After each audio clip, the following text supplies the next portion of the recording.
Պատրաստում ենք դանդուրի մարինար հեշտ, պարզ և արագ տարբերակով։ Այս տարբերակով շատ արագ է մարինացվում, կարող եք արդեն իսկ ուտել 2-ից 3 ժամ հետո։ Սկզբի համար դանդուրը պետք է լավ լվանանք, որից հետո ըստ ցանկության կարող եք մեջտեղից կիսել կամ թողնել ամբողջական։ Նախապես կաթսայով ջուր ենք եռացնում, ավելացնում ենք 1 ճաշի քթալ աղ և արդեն դանդուրները լցնում ենք ջրի մեջ։ Երբ մի փոքր դանդուրների գույնը փոխվում է և պոչի հատվածները փափկում են, նշանակում է պատրաստ է, հեռացնում ենք և լցնում ենք սառը ջրի մեջ, որպեսզի համ եռը կանի, համ գույնը պահպանվի։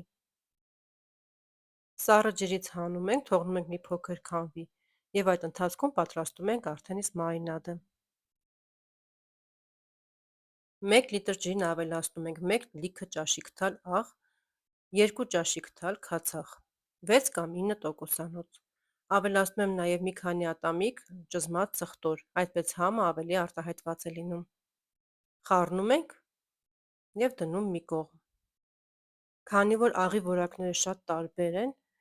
փորձեք, եթե կարիք լինի, նորից ավելացրեք։ Ինձ մոտ այդպես է, շատ անորակ աղ էր, ես ավելացրել եմ ևս 2 ճաշի քթալ։ Դանդուրը լցնում ենք տարայի մեջ, վրան ավելացնում ենք սև հատիկավոր պղպեղ, թափնու տերև և ևս մի քանի ատամիկ սխտոր։ Լցնում ենք մնացած դանդուրը և վերջում նորից ավելացնում ենք սև հատիկավոր պղպեղ, թափնու տերև և սխտոր։ Հարգելիներս, բաղադրիչները և հստակ քանակը գրված կլինի նկարագրության բաժնում։ Լցնում ենք նաև աղաջուրը, թեթևակյորեն խառնում ենք, որպեսզի բոլոր բաղադրիչները տարածվեն հավասարաչափ,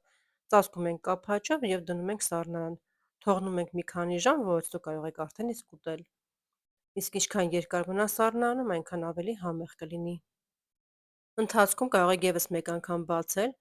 խառնել մի թեթև, որպեսզի համերը տարածվեն և նորից դնել սառնարան։